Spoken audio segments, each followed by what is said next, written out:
ambil air, balik lagi. Nah udah keempat kalinya dia datang lagi. Katanya kamu marah, ini katanya ambil uang 6, nambah lagi uangnya 1.000. 1.000 real. Iya 1.000 real. Waduh ini udah nggak benar, saya bilang. Dia itu udah megang tangan saya. Saya bilang awas jangan macam-macam, saya mau teriak. Saya bilang. Gimana? Ya itu sama teman aja ada yang di Indo gitu. Gimana saya minta solusinya, apa saya harus kabur apa gimana? Kata jangan dulu, tahan dulu, kata sabar.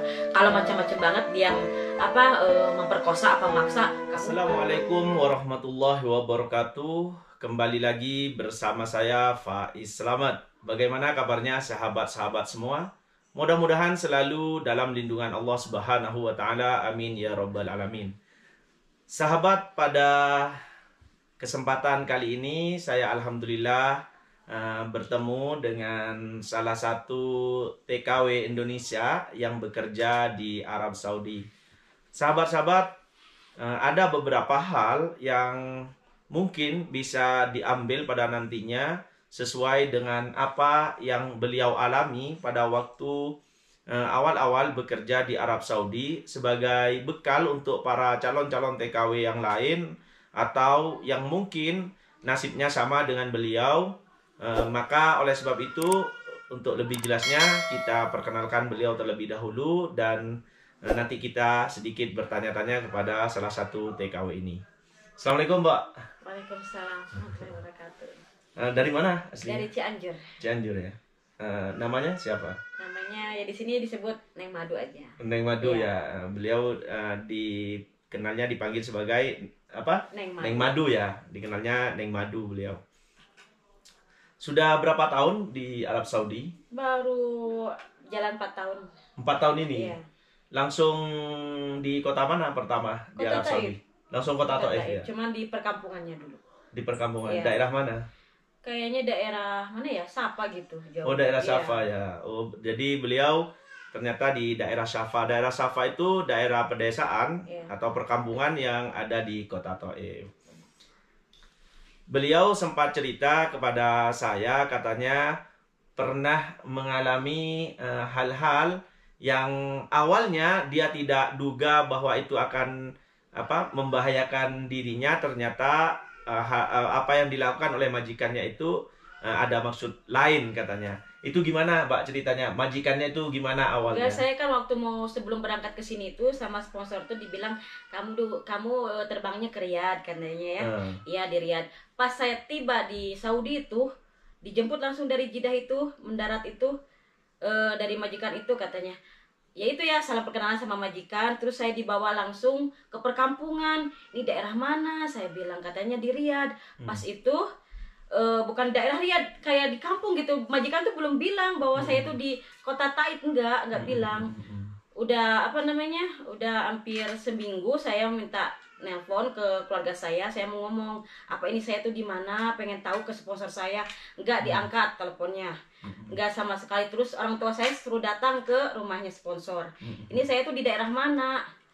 Akhirnya ya udah katanya kamu daerah Taif, katanya anak kamu di daerah Taif. Ya itulah, saya udah dibohongin dari pertamanya. Ya pertama majikan tuh baik ya, baik, awal-awalnya baik kayak gimana gitu sama saya itu. Baiknya itu gimana? Ya baik, gaji lancar ya, apa-apa saya pengen tuh dibeliin. Terus pokoknya segala saya pengen itu dilaksanain. Nah sebulan, 2 bulan, 3 bulan, 4 bulan, mau hampir setahun cari-cari masalah. Itu yang baik itu majikan laki apa perempuan? Ya pertama perempuan, baik itu. Terus bapaknya alhamdulillah baik. Cuman ya hampir setahun itu udah cari-cari masalah sama saya. Cari-cari masalahnya itu misalnya seperti pokoknya apa? Cari-cari pekerjaan. Cari-cari kerjaan, inilah itu, tiap hari ngebongkar dapur, ini itu tiap hari harus dibongkar dapur itu. Nggak ada istirahatnya, sedikit istirahat ke kamar dipanggil. Pokoknya cari-cari masalah aja. Itu majikan laki apa yang perempuan? Perempuan. Oh, yang perempuan. Tapi kalau majikan laki? Enggak, sama sekali diem. Dia takut tetap juga. Baik, iya. Takut juga sama si itu madamnya. Itu perkiraan Mbak itu kenapa sih kok majikan itu langsung berubah pada waktu itu? Ya nggak tahu, saya kan bilang saya pengen minta pulang. Saya bilang karena aku udah dibohongin sama sponsor saya bilang saya minta pulang setahun, nggak apa-apa ongkos saya katanya. Iya insya Allah kayak gitu aja dianya yang ngundur diri. Ya dia juga jadinya cari masalah sama saya itu. Mungkin saya itu ngambil kamu katanya nggak balas nggak apa katanya. Saya bilang saya bayar pesawat apa gimana, saya bilang enggak, saya bilang. Dia bilang insya Allah, cuman gitu doang jawabannya. Tapi kalau untuk majikan laki-laki sampai akhir itu tetap baik ya? Tetap baik, masya Allah. Kadang suka ngasih hadiah ngumpet-ngumpet. Oh, dari majikan madam itu. Nih katanya biar kamu nggak marah, biar kamu nggak nangis, dan kamu nggak jalan katanya, biar nggak topsan, anak hati hadiah. Lah babah anak kop. Takut ketahuan, saya bilang kan. Itu dikasih hadiah apa biasanya? Uang itu. Oh, dikasih uang 500. Majikan itu lagi lagi tidur. Saya lagi kerja. Anak-anaknya lagi kuliah. Biasanya kalau nggak kuliah itu ditungguin saya kerja itu. Sama anak-anaknya. Gantian gitu. Waktu tidak ada orang di rumah itu majikan laki-laki datang ngasih duit gitu. Ngasih duit. Biasanya datang kemana itu? Ke kamar atau ke? Saya kan beresin ruangan tamu. Ruangan tamu tuh sama kamar itu dekat. Jadi lihat saya di ruangan tamu, nyamperin majikanku. Ta'ali katanya. Ada kedih. Suruh diambil hadiah ini. Buat apa, saya bilang. Tapi pertama diambil ya, awal-awal diambil. Ya diambil, saya bilang saya butuh sabun, butuh semua ya. Karena apa sih namanya, belum nerima gaji, jadi saya terima aja gitu.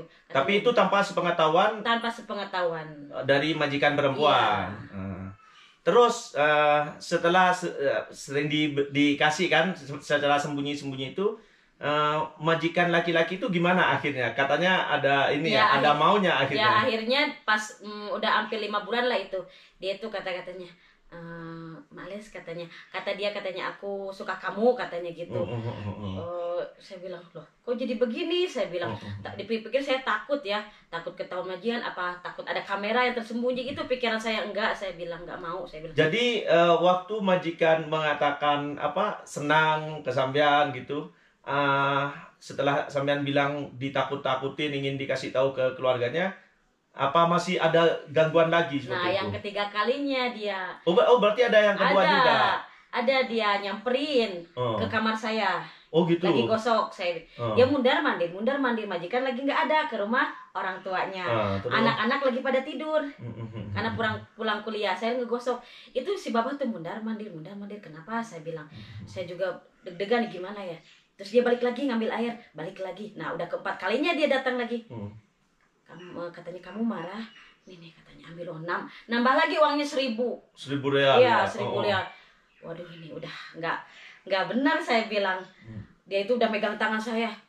Saya bilang awas jangan macam-macam, saya mau teriak nih, saya bilang. Ya udah, saya lemparin aja duitnya lagi. Kayak gitu. Soalnya kalau sampean terima dikiranya mau pasti kan gitu. Mau, karena dia kesempetan, majikan istrinya nggak ada, anak-anak pada tidur. Yang anak laki pada kerja. Kesempatan banget. Pokoknya pengalaman, ya Allah. Pokoknya kalau diingetin gimana gitu. Kadang apa harus keluar gitu, kayak gimana. Maksudnya kenapa nasib kayak gini banget gitu. Sedangkan sampean jauh dari keluarga ya. Betul banget. Tidak ada yang tahu saudara di sini waktu itu? Nggak ada sama sekali. Nelpon orang tua, saya nggak nelpon orang tua sih, takutnya tambah sedih kayak gimana. Ya itu sama teman aja, ada yang di Indo gitu. Gimana saya minta solusinya, apa saya harus kabur apa gimana, kata jangan dulu, tahan dulu, katanya sabar. Kalau macam-macam banget dia memperkosa apa maksa kamu, baru lapor, katanya gitu. Itulah pengalaman pokoknya.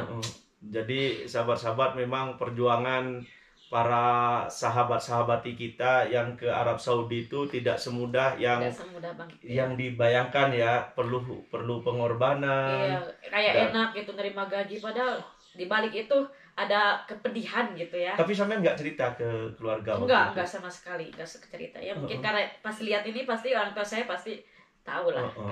Tapi ini tidak apa-apa untuk pelajaran juga, biar tidak terjadi ke yang lain ya. Tapi alhamdulillah sampean sampai akhir kerja, akhirnya lulus dengan kesabaran itu, majikan tidak sampai melakukan hal-hal yang tidak diinginkan.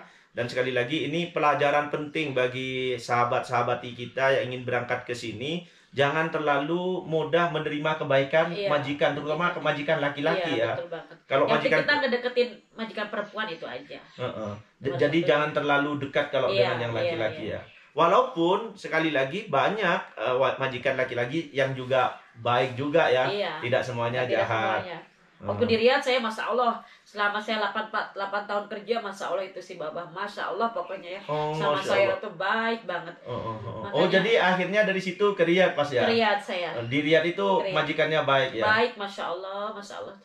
Jadi itu berkat kesabaran. Ya. Akhirnya beliau pulang, tidak balik lagi ya sama majikan dan berangkat ke Riyadh ya. Iya. Dan di Riyadh itu ketemu majikan yang baik. Pokoknya.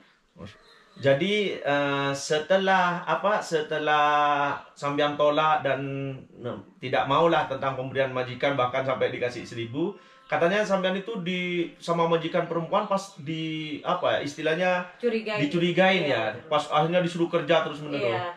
Soalnya pernah saya kan di dapur, si Babah itu lagi duduk di depan kamarnya, ada kursi.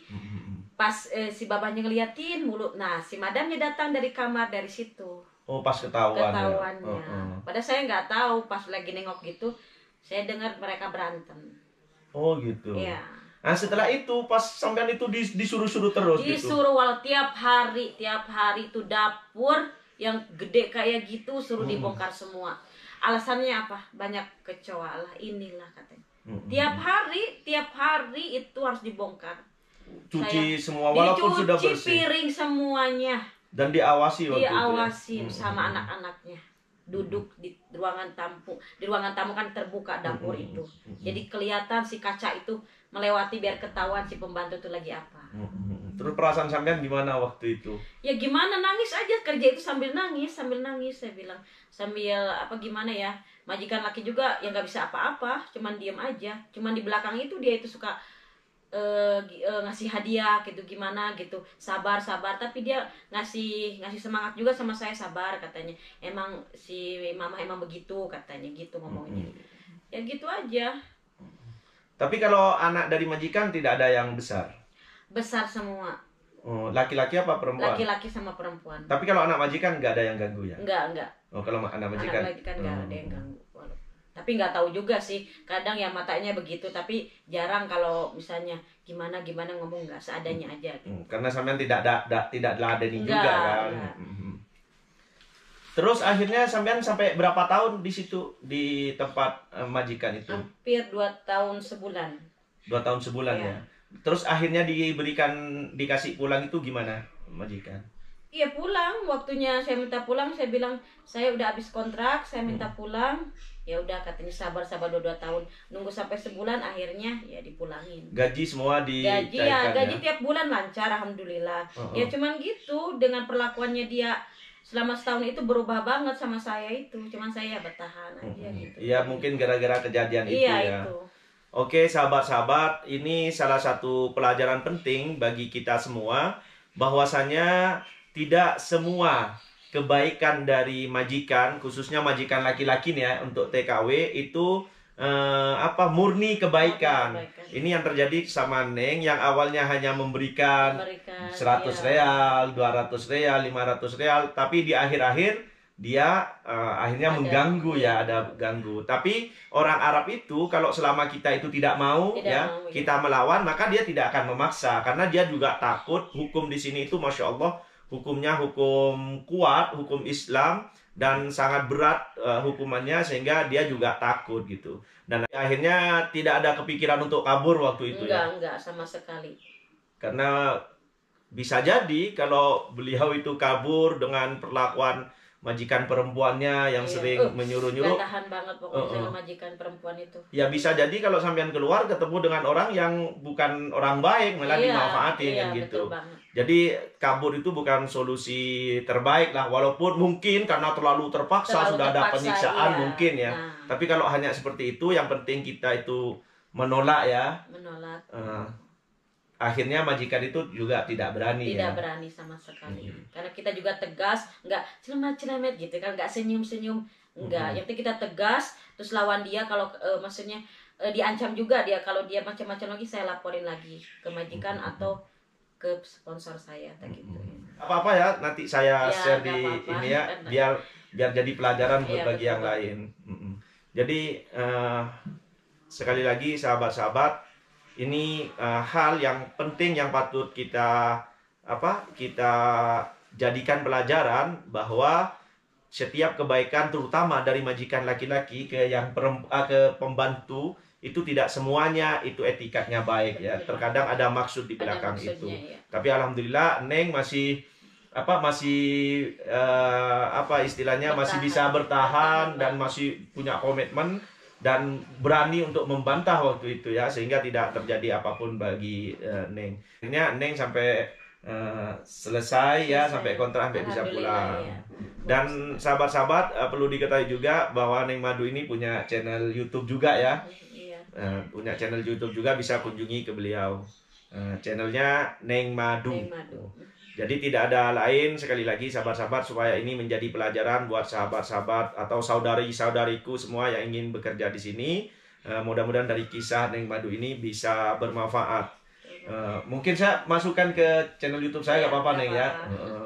Sekali lagi mudah-mudahan ini bermanfaat. Dari Kota Thaif bersama saya Faiz Slamet dan Neng Madu, saya ucapkan Assalamualaikum warahmatullahi wabarakatuh.